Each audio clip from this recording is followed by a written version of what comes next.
Bienvenido. Está comenzando Biblia Fácil. Y yo estoy aquí cómodamente sentado junto a mis amigos que me acompañan de diferentes países para estudiar un capítulo más del libro de Apocalipsis. Yo estoy aquí con Biblia en mano y ahora dispuesto y listo para que Dios pueda colocar esta palabra en mi corazón y también en el tuyo. Un grande abrazo para ti, un gran cariño a aquellas personas que se reúnen cada semana para estudiar la Biblia. Hay incluso iglesias que se abren cada semana para poder estudiar Apocalipsis. Recibimos sus mensajes con tanto cariño, aquellas historias lindas también de que estás participando de una iglesia y de este estudio nos llena de tanta alegría y de tanta emoción. Gracias por participar de Biblia Fácil y junto a mis amigos que vinieron aquí de diferentes países y están representando a Sudamérica, hoy comenzaremos un estudio más de Apocalipsis. Hablar acerca del trono de Dios. El trono de Dios es el capítulo 4 y 5 del libro de Apocalipsis. En el capítulo anterior vimos acerca del mensaje que Dios tiene para las 7 iglesias. ¿Cuál es la última iglesia? Laodicea. De paso, Laodicea significa pueblo del juicio, el pueblo del tiempo del fin. Es una iglesia autosuficiente, ¿verdad? Hoy vemos que la autosuficiencia ha tomado parte no solamente del mundo o de las personas que no conocen a Dios. Conozco tantos cristianos autosuficientes, personas que se creen tan llenas de conocimiento por títulos, por grados, pero son vacíos. Dios está fuera de los planes, fuera de los proyectos, fuera de la vida. Y Dios dice, arrepiéntete. Yo estoy tocando la puerta del corazón. Es momento de poder revisar nuestra vida y ver de qué estamos llenos. Puede estar el bolsillo lleno de dinero, pero el vacío lleno, o el corazón vacío por falta de Dios. La iglesia de Laodicea es una iglesia carente, pero lo peor es que se engaña porque dice que es rica, pero es miserable. Piensa que está bien, pero en el fondo está mal. Lo mismo de decir personas cuando dicen yo creo en Dios, pero no tienen compromiso con Él. Personas que dicen creer en todo, creen en la Biblia, creen en Dios, pero nunca tienen una relación con Él. Es decir, la iglesia del tiempo del fin tiene un grave peligro. O es la indiferencia o es la falta de compromiso. Ahora, después que Dios muestra a Juan de que Él está caminando allí entre las 7 iglesias, ¿recuerdan la visión? Él conoce a cada iglesia, conoce su necesidad, es por eso que a cada uno le dice, yo te conozco, yo sé quién eres, yo sé qué te falta, yo me presento así de esta manera porque sé cuál es tu necesidad. Dios nos conoce de manera individual. Y eso es lo lindo, ¿verdad? No pasamos por desapercibidos ante Dios. Dios no ve un grupo de personas, Dios ve cada corazón, cada intención. A una iglesia le decía, yo conozco las intenciones de tu corazón y de tus riñones, haciendo referencia a las emociones y al intelecto. Ahora, vamos a cambiar de escenario, porque ahora de la tierra pasamos al cielo. Y es la visión que hoy Juan nos va a compartir, el trono de Dios. El planeta es gobernado por Dios, no está entregado al caos. Hay muchas personas que piensan que Dios se olvidó de este planeta, que nadie está al control de este planeta.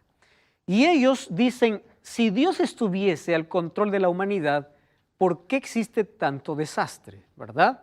¿Por qué hay tanto dolor? ¿Por qué sufrimiento? ¿Por qué hay terremotos? ¿Por qué hay guerras? ¿Dónde está Dios para que pueda controlar todo este asunto? Entonces, hay una lucha aquí en este mundo entre dos fuerzas, la de Dios y la del enemigo. Los dos buscan ser adorados, pero el deseo del diablo es desfigurar el carácter de Dios. El carácter de Dios es amor.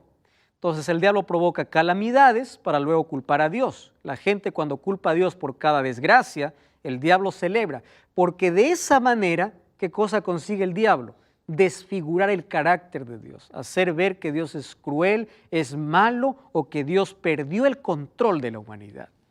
Ahora, Dios está al control, pero la pregunta es, ¿cómo va a estar al control si hay tanto sufrimiento y de gente inocente, de gente buena? Ustedes ya vieron la injusticia, gente buena que sufre, gente mala que parece que les va bien en la vida. Entonces, ¿cómo podemos responder a esta pregunta del sufrimiento? Todos sabemos que el sufrimiento entró por causa del pecado. En sí, nosotros estábamos condenados a morir. Jesús nos dio esperanza con su muerte. Él nos redimió para poder librarnos de esa condenación. Cuando aceptamos a Cristo, nosotros estamos pasando de muerte a vida. Pero el sufrimiento es una realidad en este mundo. Jesús nos prometió que en este planeta vamos nosotros a vivir felices. Y yo les voy a decir aquí 5 razones por las cuales Dios permite el sufrimiento. Ustedes deben entender la diferencia entre causar y permitir. Causar es provocar. Dios no provoca el sufrimiento. Dios permite el sufrimiento. Pero el sufrimiento es permitido por lo menos por 5 razones. Vamos a comprender de manera breve. Primero, en medio del dolor nosotros sabemos quiénes somos. Les voy a hacer un ejemplo. Job y su esposa. Job perdió en un día todo. Perdió sus hijos, perdió sus riquezas materiales, perdió sus tierras, perdió todo. En un día. Ahora miren, la esposa de Job también perdió todo porque era una pareja, ¿verdad? Pareja de esposos.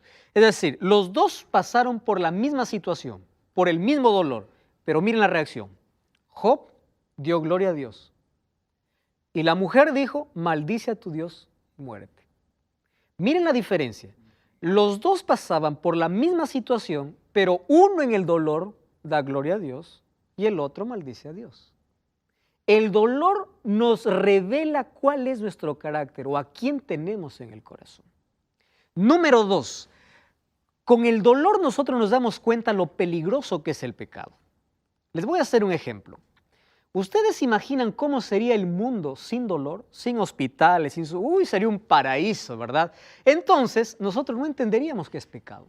¿Por qué? Porque el pecado no trajo consecuencias. Cuando hay dolor, el dolor nos explica lo peligroso que es el pecado. Sin el dolor, nosotros no explicaríamos cuán peligroso es el pecado. Todo sería de maravilla. Y número 3, el dolor hace que podamos correr a Dios. Hay lecciones que no aprendemos en la vida, menos que no pasemos por un momento doloroso. Entonces, una situación que puede provocar destrucción al ser humano puede resultar en bendición, porque en lugar de destruirnos, nos hace refugiarnos ¿en quién? En Dios.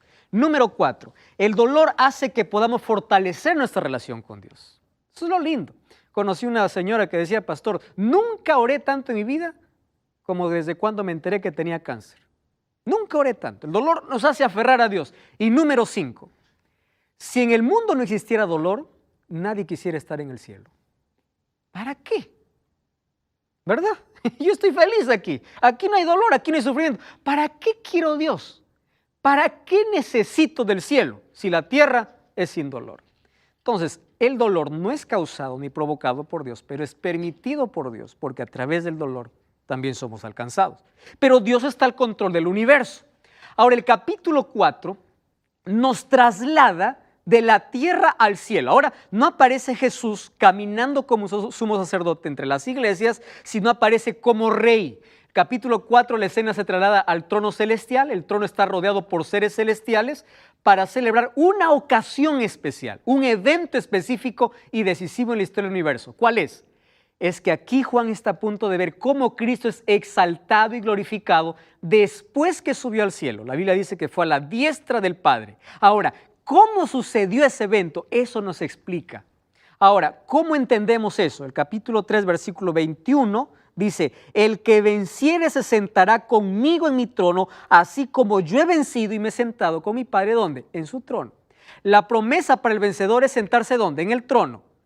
Pero dice, tú te vas a sentar en el trono porque yo ya estoy sentado en el trono. Yo ya vencí.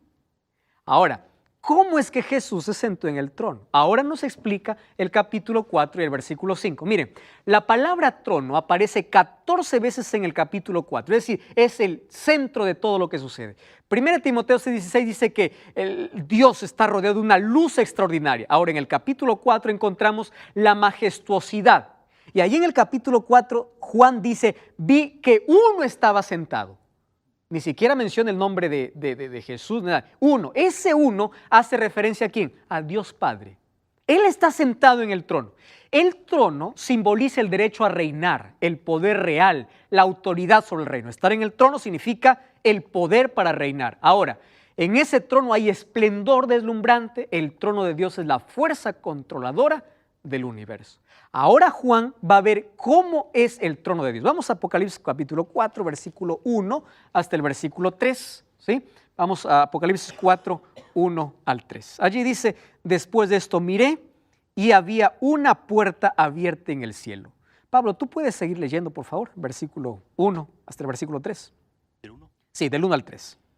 Después de esto miré, y he aquí una puerta abierta en el cielo, y la primera voz que oí como de trompeta, hablando conmigo, dijo, sube acá. Y yo le mostré las cosas que sucederán después de estas. Y al instante yo estaba en el Espíritu, y he aquí un trono establecido en el cielo, y en el trono uno sentado. Y el aspecto del que estaba sentado era semejante a la piedra de jaspe y de cornalina, y había alrededor del trono un arco iris, semejante en aspecto a las esmeraldas. Wow. Solo hasta ahí, porque después Ok. vamos a seguir describiendo. Gracias, Pablo. Miren qué interesante. Ahí está el trono y ahí está uno sentado, Dios Padre. Miren la majestuosidad. No dice que el trono era una piedra de jaspe, dice, era como. Es decir, él no encuentra palabras para describir. Lo más parecido es esto, dice. No puede describir. Ahora, fíjense lo que está viendo aquí Juan. ¿Qué cosa está viendo? El santuario.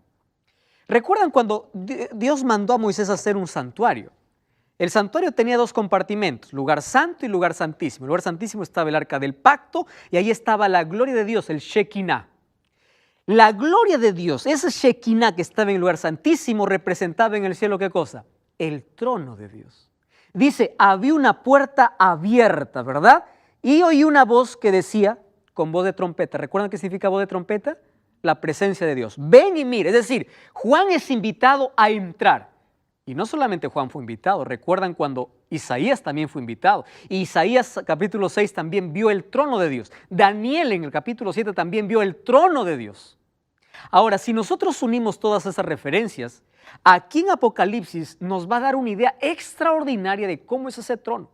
Mas no está descrito de manera perfecta, porque está en un lenguaje humano, que no puede describir la perfección de allá, pero nos da una idea de lo que significa ese trono. Dice allí que en el trono, ¿qué cosa había? Un arco iris, ¿verdad? Y había, dice, un arco iris. ¿Cuándo comenzó el arco iris en la historia de este mundo? Con Noé. ¿En qué momento? Después del diluvio. Dios hace una promesa. Arco iris es igual a ¿qué? La promesa. ¿Cuál era la promesa que Dios hace?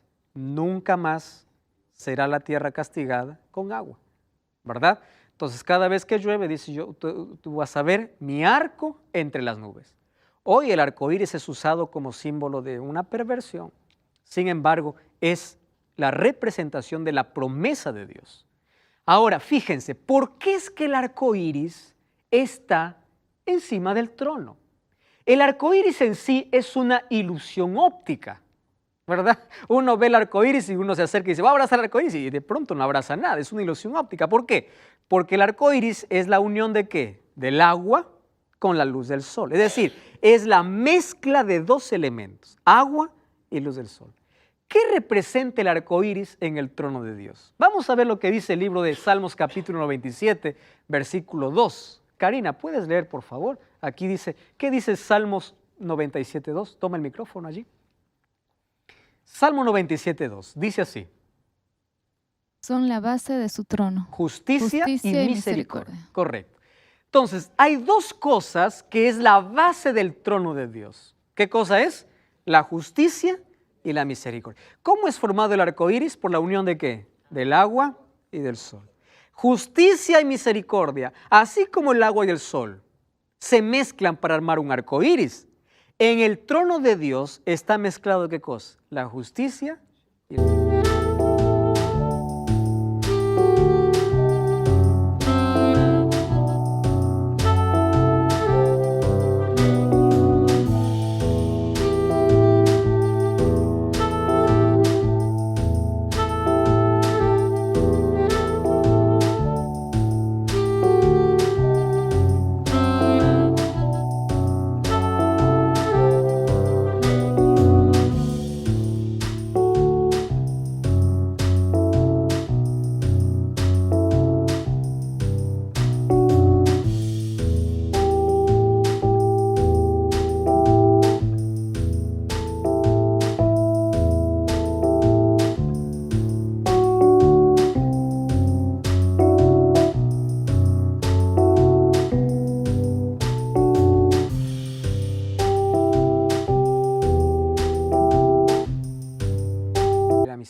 En el trono aparece el arco iris como símbolo de su promesa y de su justicia y misericordia.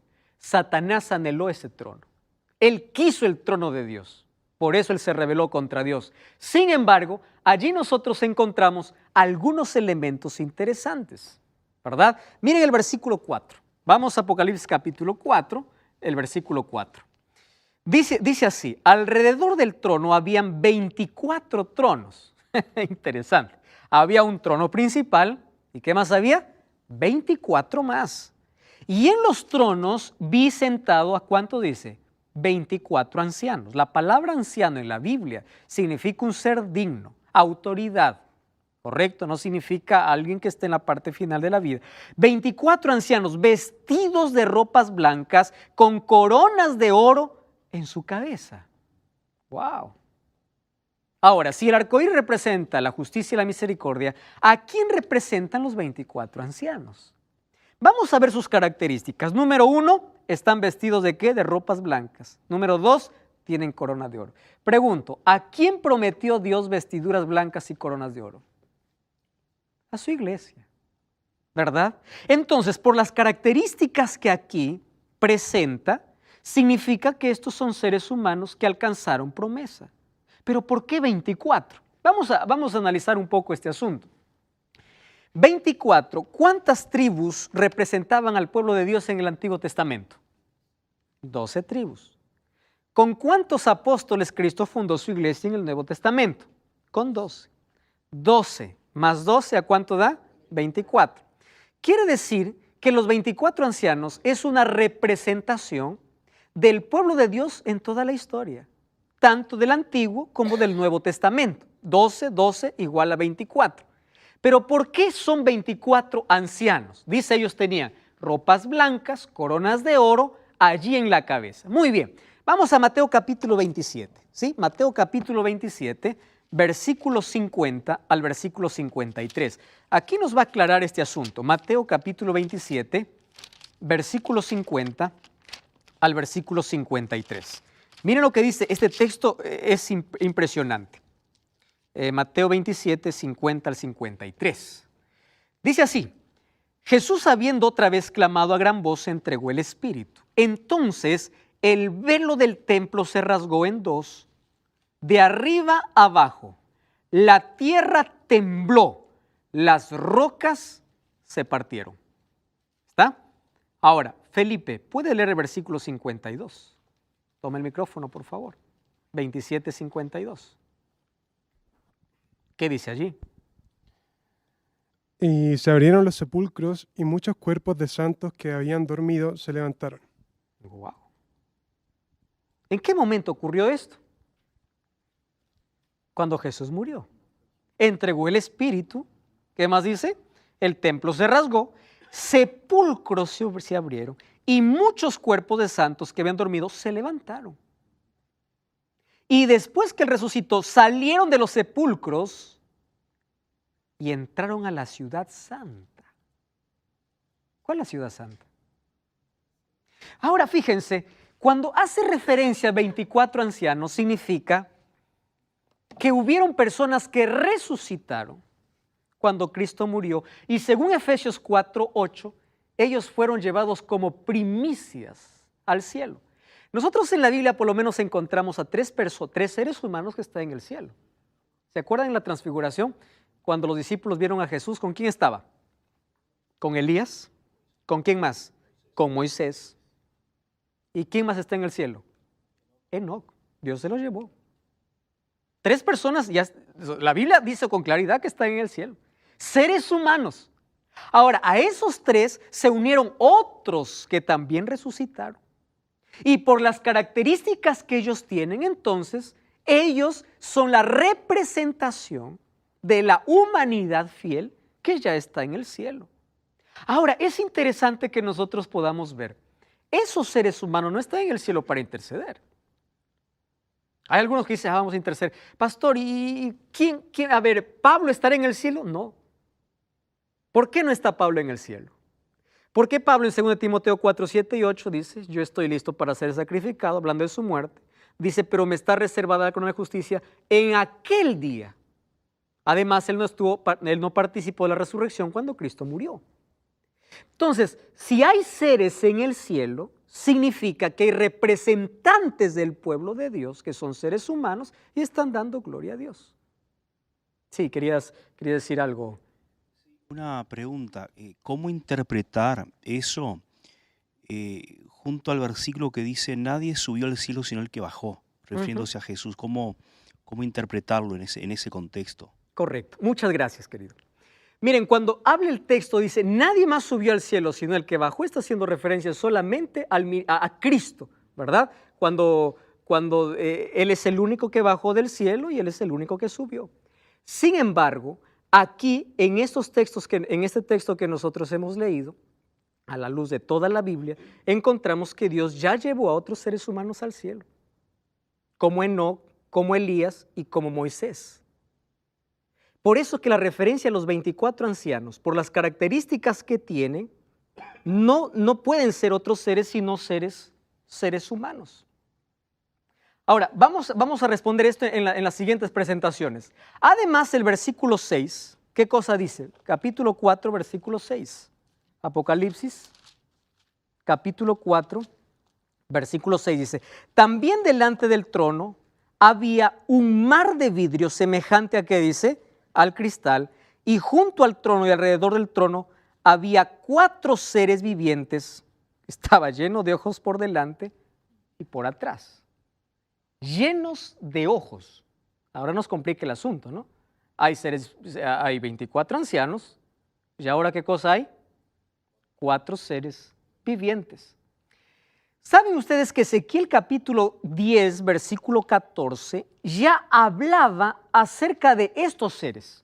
Recuerdan ustedes que Apocalipsis está escrito en base al Antiguo Testamento, muchos textos de ellos. Miren lo que dice Ezequiel capítulo 10. Vamos a Ezequiel capítulo 10, versículo 14. Miren esta declaración. Dice así, Ezequiel 10, 14, a las ruedas, oyéndolo yo, se le gritaba rueda. Cada uno tenía 4 caras. La primera era un rostro de querubín, la segunda de hombre, la tercera de león, la cuarta era de águila. Vamos al versículo 20, miren, versículo 20 al versículo 22. Estos eran los mismos seres vivientes que vi debajo del Dios de Israel junto al río Quebar, y me di cuenta que eran, ¿quiénes dice? ¿Qué eran ellos? Querubines. Cada uno tenía 4 caras, ¿y qué tenía? 4 alas y figuras de manos humanas debajo de ¿dónde? De sus alas. Vamos a volver a Apocalipsis capítulo 4. ¿Está bien? Apocalipsis capítulo 4, versículo 4 al versículo 6. Entonces dice alrededor del trono, o el versículo 6, dice, también delante del trono había como un mar de vidrio semejante al cristal. Junto al trono y alrededor del trono habían 4 seres vivientes llenos de ojos por delante y por detrás. Versículo 7, ¿qué cosa dice? El primer ser viviente era semejante ¿a qué? A un león. El segundo, a un becerro. El tercero, rostro de hombre. El cuarto, un águila volando. Los 4 seres vivientes tenían cada uno 6 alas y alrededor por dentro estaban llenos de ojos, y de día y de noche decían sin cesar, santo, santo, santo es el Señor Dios Todopoderoso, el que era, el que es y el que ha de venir. Según Ezequiel ya vio esta visión. ¿Cómo lo llama esto a Ezequiel? Querubines. Ahora, es interesante las características que tienen estos seres. 6 alas y lleno de ojos. 6 alas significa rapidez de movimiento y ojos significa inteligencia. Ahora fíjense una cosa. Esto puede representar a un orden exaltado de ángeles involucrados en servir a Dios y conducir a los ejércitos celestiales en la adoración y la alabanza a Dios.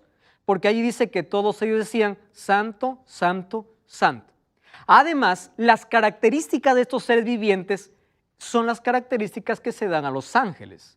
Por ejemplo, Salmo 103:20 dice que los ángeles tienen fuerza como león. Hebreos 1:14 dice que tiene la capacidad de servir. Esto puede ser representado como un buey. Tiene inteligencia como un hombre. Lucas 15:10 dice que los ángeles celebran cuando un pecador se arrepiente.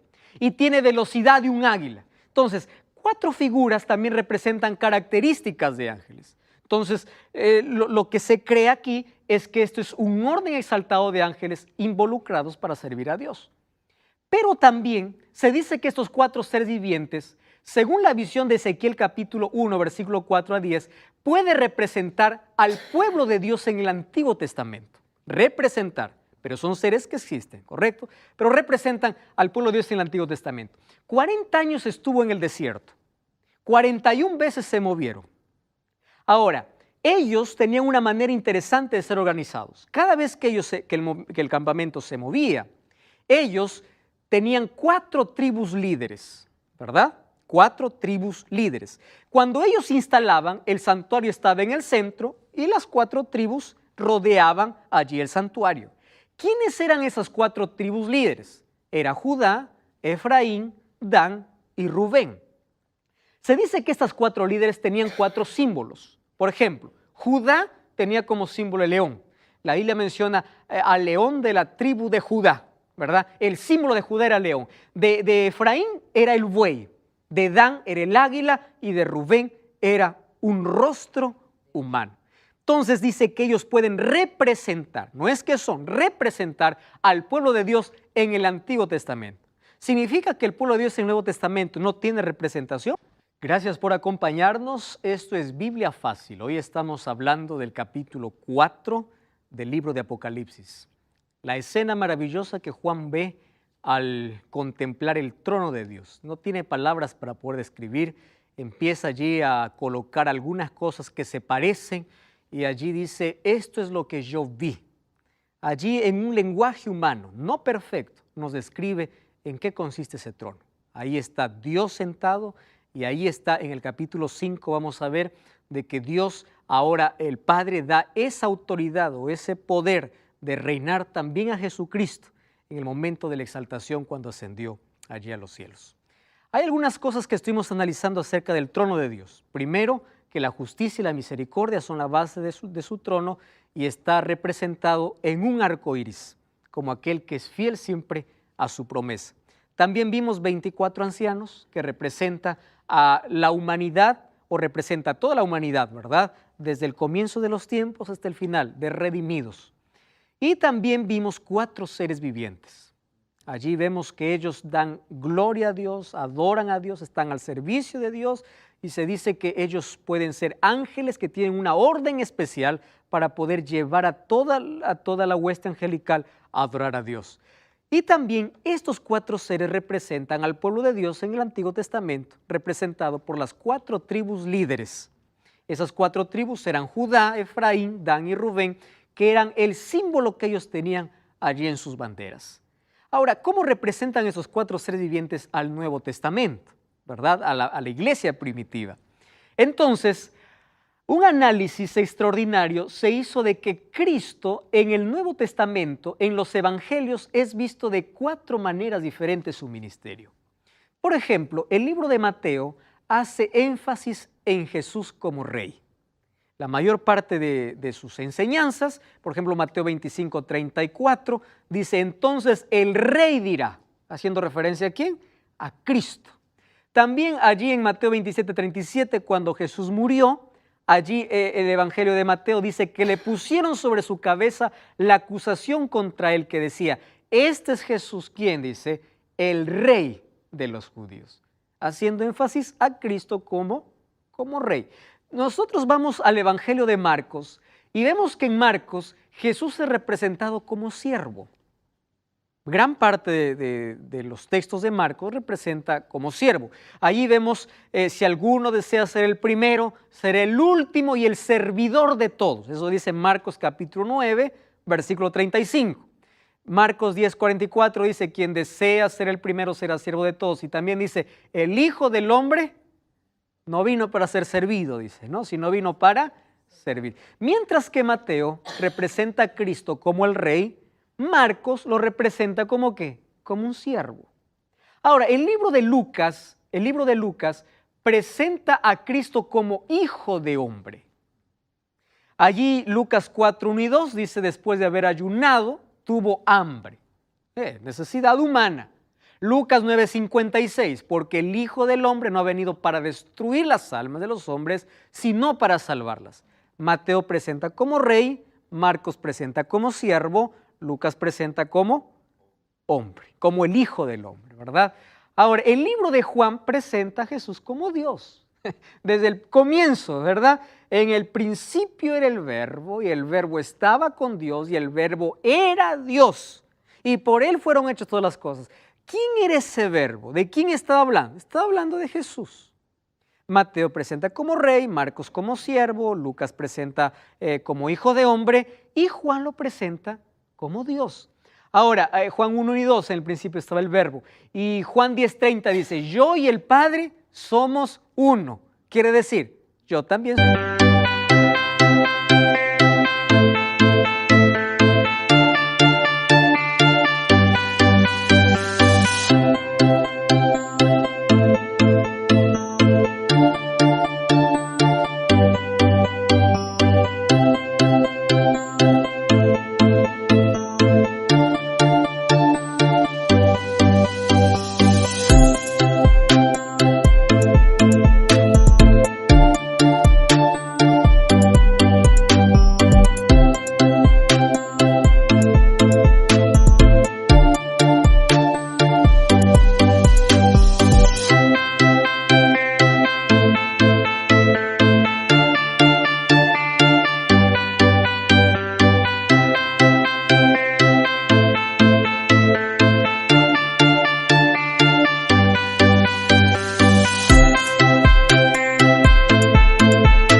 Dios está diciendo Jesús. Ahora, ustedes recuerdan estos 4 seres vivientes, ¿qué rostros tenían? Rostros de águila, rostros de hombre, rostros de buey o de ciervo y un rostro de águila, ¿verdad? Entonces, esto también puede representar el ministerio de Cristo en estos 4 seres vivientes. Y después, ¿qué más dice? Miren, Apocalipsis capítulo 4, allí vamos al versículo 7 o el versículo 10, 9. Cada vez que estos seres vivientes dan gloria y honra y acción de gracias al que está sentado en el trono y al que vive por los siglos de los siglos, los 24 ancianos se postran. ¿Y qué más sucede? Dice, allí adoran al que está sentado en el trono y al que vive por los siglos de los siglos, y dice, digno eres de recibir la gloria, la honra y el poder, porque tú creaste todas las cosas y por tu voluntad existen y fueran creadas todas las cosas. Ahora, en ese contexto vamos a retroceder un poco, y allí dice el versículo 6 o el versículo 5, del trono salían relámpagos, truenos y voces. ¿Qué más dice? Y delante del trono ardían 7 lámparas de fuego, que son los 7 espíritus de Dios. Ya vimos a qué representan los 7 espíritus de Dios, ¿verdad? Al Espíritu Santo en su plenitud. 7 espíritus. Ahora fíjense, es interesante algunas cosas que suceden aquí en el trono. Primero, hay relámpagos y truenos. Cada vez que la Biblia aparece que relámpago y trueno es porque va a mostrar que Dios va a aparecer. En el libro de Éxodo capítulo 19, versículo 16, la aparición de Dios para el pueblo de Israel fue a través de relámpagos y truenos. Dice que delante de él habían 7 antorchas de fuego explicadas como 7 espíritus de Dios, es decir, la actividad y la obra del Espíritu Santo en su plenitud. Cuando hace referencia al mar de vidrio, esa luz multicolor trascendente representa la majestad de Dios. Versículo 9 al 11, hay una escena de adoración donde los 24 ancianos y los 4 seres vivientes arrojan sus coronas y le dicen, tú eres digno. Ahora, la esencia de la adoración se debe a 2 cosas. Miren, versículo 11 dice, tú eres digno de recibir la honra, la gloria y el poder, porque tú creaste, ¿qué cosa dice? Todas las cosas. Vamos al capítulo 5, versículo 9. Encontramos la otra razón por la cual se adora. Dice así, cantaban un cántico nuevo diciendo, digno eres de tomar el libro, digno de abrir sus sellos, porque tú fuiste inmolado y con tu sangre nos has redimido para Dios de todo linaje, lengua, pueblo y nación, y nos hiciste sacerdotes para nuestro Dios, o un reino de sacerdotes, y reinaremos sobre la tierra.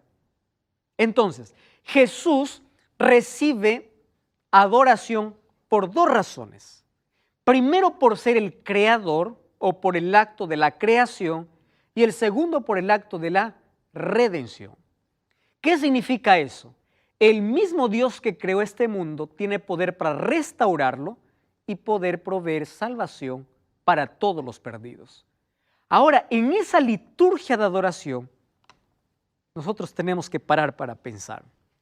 Miren, todo el cielo adora a Dios. Todo el cielo.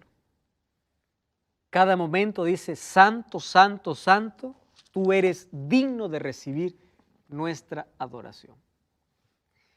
El libro de Apocalipsis nos presenta como uno de los temas principales, el tema principal es el regreso de Cristo, pero uno de los temas principales también que acompaña el regreso de Cristo es el grande conflicto que está aquí en la tierra.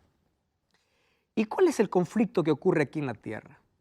La discusión entre los dos poderes, poder de Dios y poder del diablo, es la lucha por una sola cosa, por la adoración. Si ustedes se dan cuenta, las cosas que hacemos en esta vida no tienen que ver con nuestros caprichos y gustos, tienen que ver a quién adoramos. Existen personas que se adoran a sí mismos. Existen personas que adoran abiertamente a Satanás. Existen personas que adoran a Dios y por eso son capaces de sacrificar muchas cosas por adorar a Dios. Pero existen personas que dicen, yo no adoro a nadie, ¿verdad? Pero crean sus propios dioses. Es decir, el tema principal en esta tierra es adoración. Alguien me pregunta y dice, pastor, ¿qué tiene que ver que yo obedezca o no obedezca una parte de la Biblia? Es simple, le digo. Demuestras a quién adoras. Porque el asunto es adoración. Miren, el diablo siempre quiso ser adorado.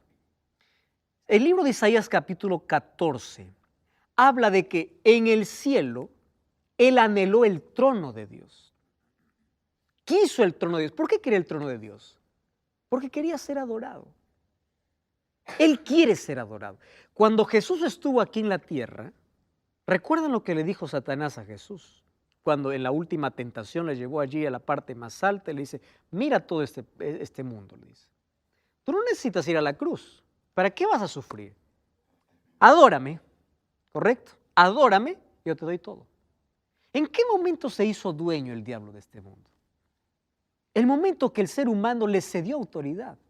Porque Dios regaló este planeta al ser humano para que lo pueda administrar. Pero el ser humano regaló o cedió esa autoridad. Y ahora Jesús dice incluso que Satanás es el príncipe de este mundo.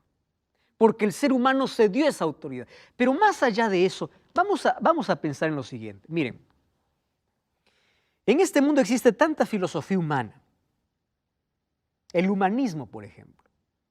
El ser humano no necesita de nadie, porque dentro de sí tiene una fuerza. Él puede solo, él no necesita ni siquiera de Dios. Los seres humanos nos creemos dioses, mucho más en este siglo de tanta tecnología y de tanta información. El ser humano se cree Dios, por eso se independiza de Dios.